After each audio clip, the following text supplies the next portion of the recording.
সারাদিনের ক্লান্ত শরীর নিয়ে অফিস থেকে যখন বাসায় ফিরছেন তখন ঘড়িতে রাত 10টা। ঢাকার মতো ব্যয়বহুল জায়গায় ব্যাচেলর হয়েও খুব কম দামে একটা বাসা ভাড়া পেয়েছেন। এটাই আপনার কাছে অনেক বড় স্বস্তি। বাসায় ঢুকে দেখলেন কারেন্ট নেই, তো নিজের একটি ঠিকানা হয়েছে ভেবে আপনার মনে শান্তি ছিল, কিন্তু সেই শান্তি বেশিক্ষণ স্থায়ী হলো না। বেডরুমে জানলার দিকে চোখ পড়তেই দেখলেন চাঁদের আবছা আলোয় একটা ছোট্ট ছায়া দেখা যাচ্ছে। ভালো করে তাকাতেই দেখলেন একটি ছোট্ট বাচ্চা, যার চোখগুলো কটর থেকে বেরিয়ে শিরার মাধ্যমে ঝুলে আছে। সে আপনার দিকে তাকিয়ে অমানসিক এক হাসি দিচ্ছে।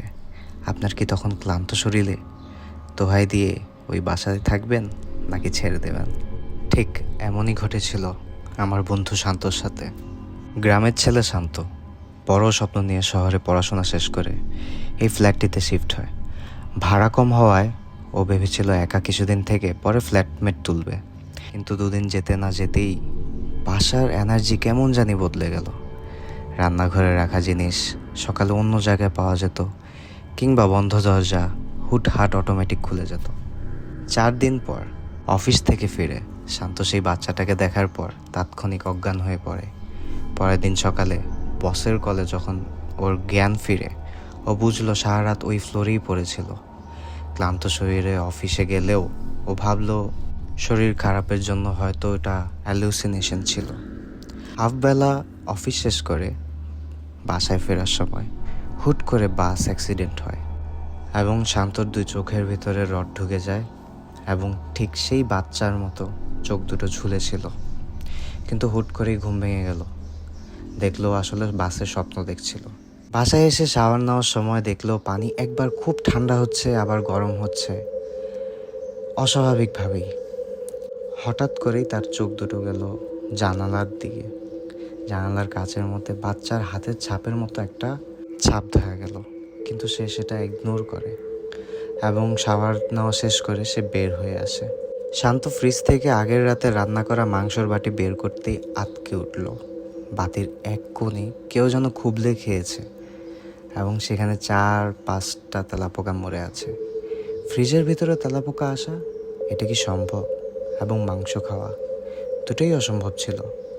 শান্তর খাওয়ার রুচি চলে গেল এবং সে ঘুমাতে চলে গেল। ঘুমেও শান্ত শুনতে পেল কেউ একজন ওয়াশরুমের দরজা ছিটকিনি নিয়ে খেলছে, একবার লাগাচ্ছে একবার খুলছে। আনুমানিক রাত 8টা। এক বিকট শব্দে ওর ঘুম ভাঙল। ঘরের আয়নার দিকে তাকাতেই তার মনে হলো আয়নার ভিতরের জগৎটা এক অন্য ভুবন, বাইরের জগৎটা এক অন্য ভুবন। ভালো করে চোখ ডলে আবার তাকাতেই সব স্বাভাবিক। রাত তখন 11টা।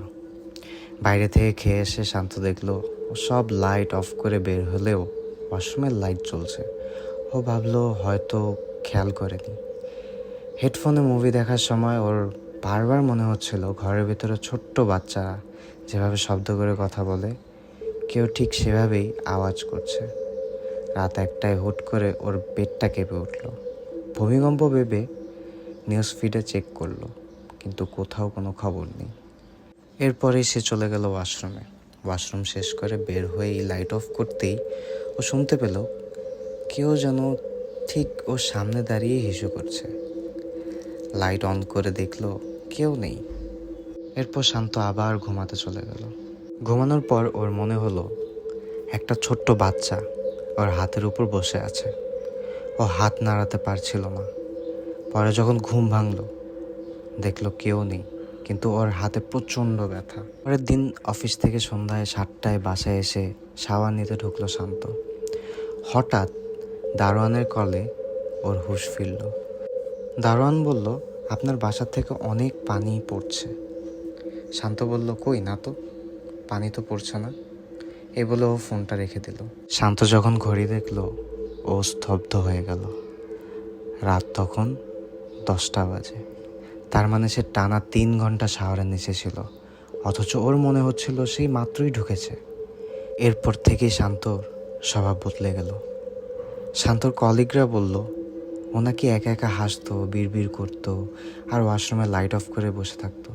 সহ্য করতে না পেরে ও বাসা ছেড়ে দেওয়ার সিদ্ধান্ত নিল। যাওয়ার আগে দারোয়ানের কাছে ইতিহাস জানতে চাইলে দারোয়ান অস্বীকার করলো।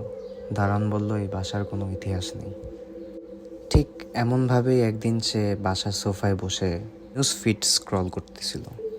তখনই তার কানের কাছে এসে ফিস ফিস করে কেউ একজন বলে উঠল, আমাকে খুঁজছিস? তোর এখানে থাকা আমার পছন্দ না। এটা শুনে ভয়ে শান্ত বাইরে বেরিয়ে আসলো এবং একটি চায়ের দোকানে বসলো।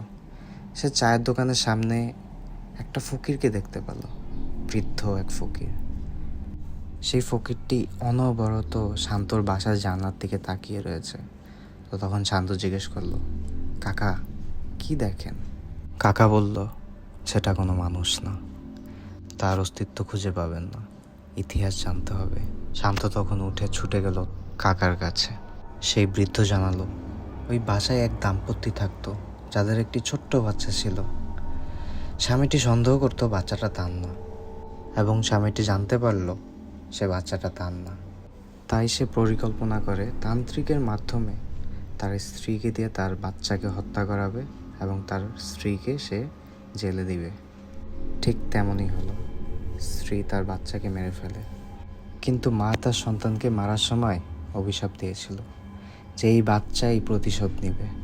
হঠাৎ করেই একদিন স্বামী অফিসে যাওয়া ছেড়ে দেয়, বাসায় থাকা শুরু করে। রাত হলো, বাসার সব লাইট অফ থাকতো, সে বাসায় পড়ে থাকতো, কোনো খবর নেই। হঠাৎ একদিন তার বাসায় তার পরিবারের একজন খোঁজ নিতে আসে, কিন্তু তাকে আর কোথাও খুঁজে পাওয়া যায় না। সেই বৃদ্ধা কাকা শান্তকে বলল, রেহাই পেতে চাইলে এখনই পালাও। ফকিরের কথা শুনে শান্ত দৌড় দিল। দৌড়ে সে সিঁড়ি দিয়ে ওঠার সময় হুট করে সিঁড়িতে মাথা উঁচু করে উপরের দিকে তাকিয়ে জমে গেল। 5 মিনিট পর দারোয়ান তাকে দেখতে পেল যে শান্ত উপরের দিকে তাকিয়ে আছে। এরপর দারোয়ান গিয়ে ধাক্কা দিতেই ওর জ্ঞান ফিরল। দেখা গেল শান্তর চোখের মনি পুরো সাদা হয়ে গেছে এবং ও উপরের দিকে তাকিয়ে হাসছে।